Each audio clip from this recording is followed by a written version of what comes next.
श्री शिवाय नमस्तुभ्यम।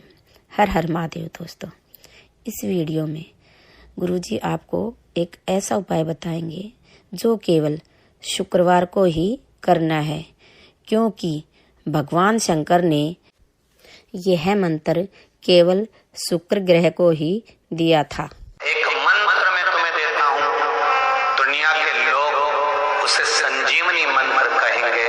ये वो मंत्र रहेगा जिस मंत्र का जाप तुम किसी मरे हुए व्यक्ति पर भी करोगे तो वो जीवित होकर बैठ जाएगा। संजीवनी मंत्र भगवान शंकर ने शुक्र को प्रदान कर दिया। Subscribe my channel. संजीवनी मंत्र और संजीवनी मंत्र जब भगवान शंकर ने शुक्र को दिया और शुक्र ने उस मंत्र का स्मरण करना प्रारंभ करा तो शुक्र के पास में तो आनंद की अनुभूति हो गई बिना मांगे। शंकर भगवान से शुक्र ने ये नहीं कहा कि मुझे ये मंत्र देना, पर शिव ने दे दिया। और शंकर कभी भी थोड़ा नहीं देता, देता है तो बहुत में देता है। शुक्र, मैंने तुम्हें संजीवनी मंत्र दिया है, इस मंत्र को रखना और मैं तुम्हें देव तुल्य बनाता हूँ, तुम ग्रहों में पूजे जाओगे। और शुक्र को भी ग्रह बना दिया, कवि को भी ग्रह बना दिया और पूज्य बना दिया। ध्यान दीजिएगा, महामृत्युंजय मंत्र का क्यों जाप करते हैं? कितने लोग करते हैं? जरा हाथ उठाओ। करते हैं? कभी कभी तो करते होगे, रख लीजिए। महामृत्युंजय मंत्र का यदि आप जाप करते हो और आपको मालूम पड़ गया कि शरीर में मुझे ये रोग हो गया है, मुझे शुगर हो गया है, मुझे बीपी हो गया है, मेरा ब्लड प्रेशर ऊंचा नीचा रह रहा है, कोई भयंकर रोग, मेरे रिश्तेदार को कोई कैंसर जैसा रोग हो गया, किसी को कोई थायराइड हो गया, किसी को कोई किडनी और लीवर में सूजन हो गई, किसी को कहीं किडनी और लीवर में तकलीफ हो गई, तो शिव महापुराण की कथा कहती है, नवग्रह शिव महापुराण की कथा कहती है कि बेलपत्री के वृक्ष के नीचे महामृत्युंजय मंत्र का जाप जो शुक्रवार की शुक्रवार घी का दिया लगाकर करता है, उसके रोग बाबा देवाधिदेव महादेव समाप्त करते चले जाते हैं। ये संजीवनी मंत्र शुक्रवार के दिन भगवान शंकर को शुक्र को दिया था, इसलिए उसकी प्रधानता है।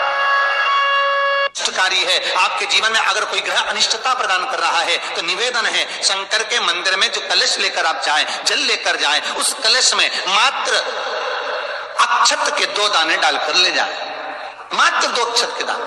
Subscribe my channel. जैसे सूर्य नारायण को प्रसन्न करने के लिए अपन कुंकू डाल लेते हैं, हल्दी डाल लेते हैं जल में, या चने की दाल डाल लेते हैं जल के अंदर। सूर्य नारायण को प्रसन्न करने के लिए हमने चने की दाल डाली, कुंकू डाला, हल्दी डाली, और कभी कभी सूर्य नारायण भगवान से बहुत जरूरी काम है और वो कार्य हो ही नहीं रहा है, या तन पर कोई रोग हो गया है तो उसको मिटाने के लिए कई बार हमने भगवान सूर्य को अर्घ देते समय सफेद फूल भी डाला है, कभी लाल फूल भी डाला है।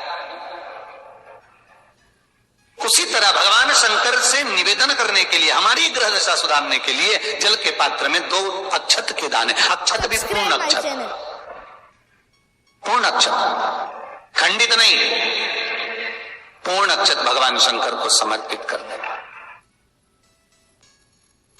और बाबा भोलेनाथ को जब हम जल समर्पित करें तो राहु, केतु, मंगल, शनि, शुक्र, बृहस्पति जितने ग्रह हैं सब अनुकूल हो जाते हैं महाराज, सब अनुकूल। इतना बड़ा दर्पण जिसमें मुंह देखते हो, मुख, इतना बड़ा दर्पण लिया। अच्छा, पहले के लोग जानते नहीं है, पहले जो घरों में आजकल तो फैशन की बंदरवाल होती है, दरवाजे पर जो बंदरवाल लोग लगाते हैं, कहीं मोती की लगा रहे, कहीं काय की लगा रहे, तो पहले जो बंदरवाल होती थी उस बंदरवाल में अगर कई शहरों में जैसे काशी साइड में तो आज भी जो बंदरवाल मिलती है, उत्तर प्रदेश में और चलो तो गुजरात में, तो उसमें इतने बड़े बड़े कांच लगे रहते हैं, दर्पण। उसका क्या महत्व है? उसकी मूलता क्या है? शिव महापुराण की कथा कहती है दर्पण इतना बड़ा ले लो, बंदर वाला अगर दर्पण वाली नहीं तो इतना बड़ा दर्पण लो, हनुमान जी के मंदिर में जाकर, क्योंकि हनुमान शंकर का ही अवतार है, हनुमान जी के मंदिर में जाकर हनुमान जी के उल्टे पांव का थोड़ा सा सिंदूर चरण का थोड़ा सा सिंदूर एक कागज में लेकर आ जाइए।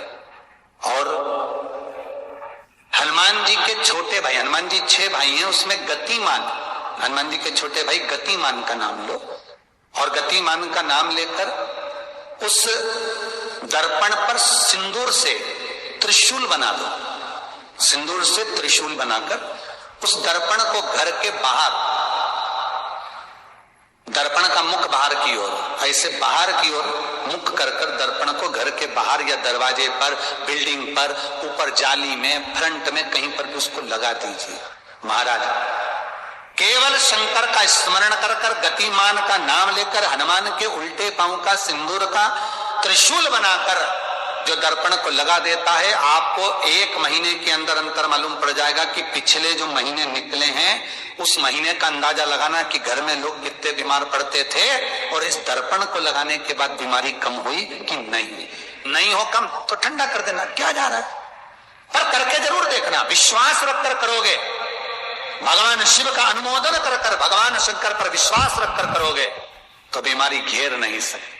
अकाल मृत्यु हो मरे जो काम करे चंडाल का, काल उसका क्या बिगाड़े जो भक्त हो महाकाल का। शंकर की आराधना करने वाला, शिव का स्मरण करने वाला, शिव का निवेदन करने वाला, शिव अर्चना में डूबने वाला, शिव का अनुमोदन करने वाला कभी दुखी नहीं हो सकता। Subscribe my channel. बन सके तो बेलपत्र और समी पत्र शंकर को चढ़ाना। 5 बेलपत्र, 11 समी पत्र। बन सके 108 चावल के आखे दाने ओम नमः शिवाय जप कर शिव को समर्पित करना। महाराज दुख तकलीफ ज्यादा है, रोग बीमारी ज्यादा है, तो पानी में लाल चंदन घोलकर, लाल फूल डालकर बेलपत्री के पेड़ के नीचे, कई लोग कहते हैं गुरुजी क्या दूध चढ़ाना जरूरी है शंकर पर? कई लोग कहते हैं गुरुजी क्या दही चढ़ाना जरूरी है शंकर पर?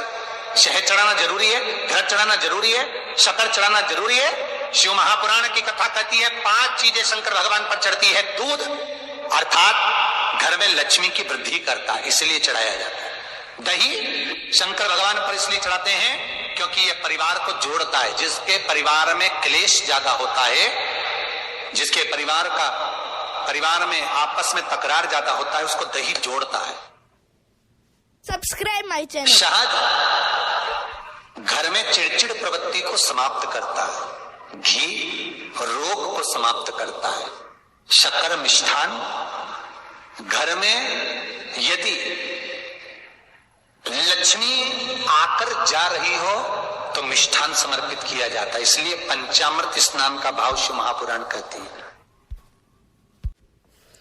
आशा करती हूँ वीडियो आपको पसंद आई होगी। वीडियो को लाइक, शेयर, कमेंट कीजिए और चैनल को सब्सक्राइब कीजिए। धन्यवाद।